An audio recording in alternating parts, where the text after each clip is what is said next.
Black panther अपना विशाल जबड़ा खोलकर सीधे उस छोटे बच्चे पर झपट पड़ा, लेकिन वो उसे मारने नहीं बल्कि उसकी जान बचाने आया था, क्योंकि ठीक उसके नीचे एक विशाल अजगर काफी देर से उस बच्चे का इंतजार कर रहा था। ब्लैक पैंथर को समझ आ गया था कि अगर इस बच्चे को किसी सुरक्षित जगह नहीं पहुंचाया गया तो वो इस खतरनाक जंगल में एक पल भी जिंदा नहीं रह पाएगा। लेकिन अकेले रहने वाला ये काला चीता किसी इंसानी बच्चे की देखभाल नहीं कर सकता था, इसलिए वो बच्चे को उठाकर भेड़ियों की गुफा के बाहर छोड़ आया। हालांकि वो पूरी तरह गया नहीं था, बल्कि पास की झाड़ियों में छिपकर उसकी निगरानी करता रहा। कुछ देर बाद गुफा के अंदर से एक छोटा भेड़िया बाहर निकला। सबसे पहले उसी ने उस बच्चे को देखा। बच्चे के शरीर पर लगा खून देखकर वो घबरा गया, लेकिन उसके बाकी भाई इतने दयालु नहीं थे। सभी बच्चे को अजीब नजरों से घूरने लगे। तभी खून की गंध सूंघते हुए भेड़िया माँ और पिता भी बाहर आ गए। पहले तो वो सतर्क हो गए, लेकिन जब उन्होंने देखा कि वो सिर्फ एक इंसानी बच्चा है तो उनका गुस्सा थोड़ा शांत हो गया। भेड़िया माँ ने बच्चे के शरीर पर लगा खून चाटा। तभी उसे एहसास हुआ कि बच्चे के शरीर पर कोई घाव ही नहीं है, यानी ये खून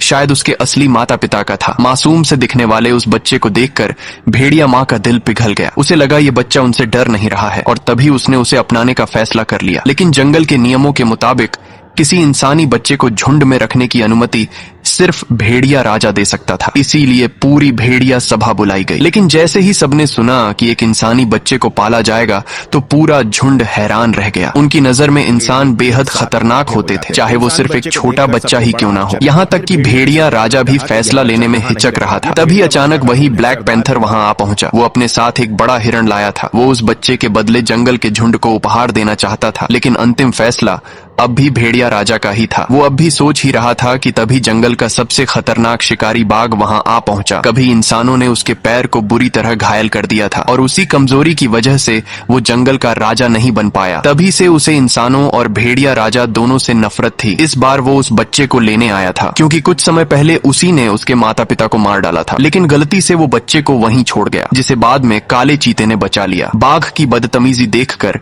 आखिरकार भेड़िया राजा का गुस्सा फूट पड़ा। उसने ऐलान कर दिया कि आज से ये बच्चा उनके झुंड का हिस्सा होगा। साथ ही उसने पूरे झुंड को लड़ाई के लिए तैयार रहने का आदेश दिया। चारों तरफ से घिरते भेड़ियों को देखकर बाघ समझ गया कि अभी लड़ना उसके लिए सही नहीं होगा, इसलिए जाते जाते वो धमकी देकर चला गया। उसने कहा एक दिन वो इस इंसानी बच्चे को जरूर खाएगा। उस दिन के बाद पूरे जंगल में उस बच्चे की रक्षा की जाने लगी। धीरे धीरे साल बीतते गए और वही इंसानी बच्चा अब जंगल में बड़ा होने लगा। ब्लैक पैंथर अब उसका गुरु बन चुका था। वो उसे शिकार करना सिखाता, जंगल के नियम समझाता और जीवित रहने का असली मतलब बताता। वो हमेशा कहता, जब भी किसी जानवर का शिकार करो तो उसकी आंखों में जरूर देखना, ताकि उसकी आत्मा अकेले इस दुनिया से ना जाए। लेकिन उसका दूसरा गुरु बिल्कुल अलग था, जो एक विशाल काला भालू था। वो बेहद सख्त था। एक दिन तो उसने लड़के के चेहरे पर जहरीला बिच्छू चढ़ा दिया और उसे बिल्कुल हिलने नहीं दिया। वो उसकी एकाग्रता और हिम्मत को मजबूत बनाना चाहता था। हालांकि बाहर से सख्त दिखने वाला ये भालू अंदर से लड़के को बहुत पसंद करता था। हर बार ट्रेनिंग खत्म होने के बाद वो गर्व से उसे जाते हुए देखता रहता। लेकिन जंगल में सब उसे अपनाते नहीं थे, क्योंकि वो बाकी भेड़ियों जैसा नहीं दिखता था। सिर्फ उसका भेड़िया परिवार और उसके कुछ करीबी साथी ही उसे अपना मानते थे। उसी झुंड में एक सफेद भेड़िया भी था, जो जन्म से अलग दिखता था। बाकी भेड़िए उसे कमजोर समझकर परेशान करते थे, लेकिन वो कभी किसी से लड़ता नहीं था। धीरे धीरे वही सफेद भेड़िया लड़के का सबसे अच्छा दोस्त बन गया। दोनों साथ खेलते, साथ दौड़ते और इस विशाल जंगल में एक दूसरे का सहारा बने रहते। लेकिन उनकी ये खुशियां ज्यादा समय तक नहीं टिकने वाली थीं। एक दिन नदी में तैरते वक्त लड़के ने अचानक उसी खूंखार बाघ को देख लिया। उसके मुंह से ताजा खून बह रहा था, यानी वो अभी अभी किसी का शिकार करके आया था। डर के मारे लड़के ने खुद को पानी के नीचे छिपा लिया और अपने पैरों को पेड़ की जड़ों में फंसा लिए, ताकि वो ऊपर ना आ सके। लेकिन ज्यादा देर तक सांस रोकने की वजह से उसके मुंह से बुलबुले निकल गए और तभी बाघ की नजर उस पर पड़ गई। अब वो पानी के ऊपर खड़ा होकर लगातार नीचे देख रहा था। लड़के की सांस टूटने वाली थी, लेकिन तभी अचानक बाघ वहां से चला गया। लड़का तुरंत पानी से बाहर निकला और पूरी ताकत से भागने लगा। लेकिन तभी पीछे से बाघ की डरावनी हंसी सुनाई दी। असल में वो कहीं गया ही नहीं था, वो सिर्फ उसके बाहर आने का इंतजार कर रहा था। घबराहट में भागते हुए लड़के का पैर फिसला और वो सीधे इंसानों द्वारा लगाए गए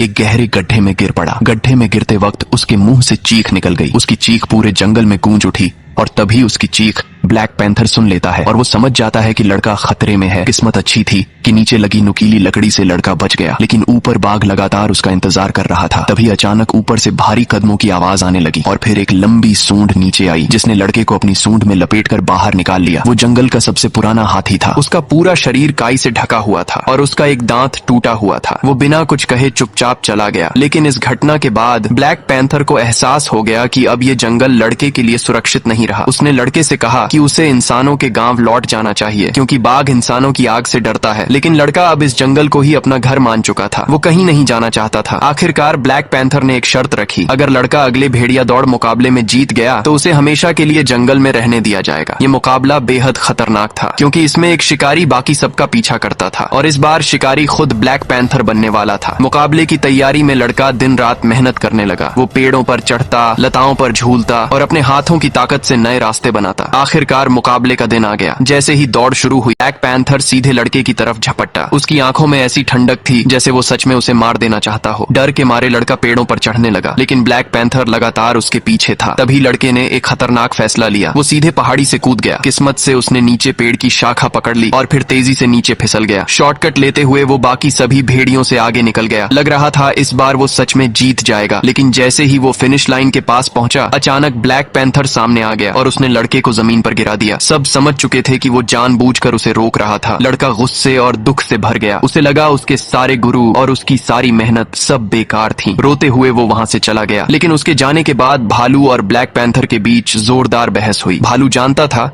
कि लड़का कितनी मेहनत कर रहा था, लेकिन ब्लैक पैंथर सिर्फ उसे बचाना चाहता था। उधर बूढ़ा भेड़िया राजा भी अब कमजोर पड़ने लगा था। एक शिकार के दौरान वो गिर पड़ा और पूरे झुंड ने उसकी कमजोरी देख ली। जब वो वापस लौटा तो देखा कि बाघ पहले ही उसके इलाके में पहुंच चुका है। वो बाकी जवान भेड़ियों को भड़काने लगा। उसने कहा कि अब बूढ़ा राजा जंगल की रक्षा नहीं कर सकता। धीरे धीरे पूरा झुंड उसके खिलाफ होने लगा। तभी लड़का भी वहां पहुंच गया, लेकिन इससे पहले कि वो कुछ समझ पाता, भेड़ियों के बीच लड़ाई शुरू हो गई और तभी उसकी नजर उस खूंखार बाघ पर पड़ी। अब उसे समझ आ गया था कि ये सब उसी की चाल है। उसे तुरंत ब्लैक पैंथर की बात याद आई। बाघ सिर्फ आग से डरता है, और यही सोचकर लड़का पूरी ताकत से इंसानों के गांव की तरफ दौड़ पड़ा। गांव पहुंचकर वह एक लड़की को डराता है और से वहां से आग लेकर सीधे वापस आता है। और जैसे ही लड़का मशाल लेकर भेड़ियों के झुंड में पहुंचा, उसने जलती हुई आग को घुमाकर उन भेड़ियों को पीछे हटने पर मजबूर कर दिया।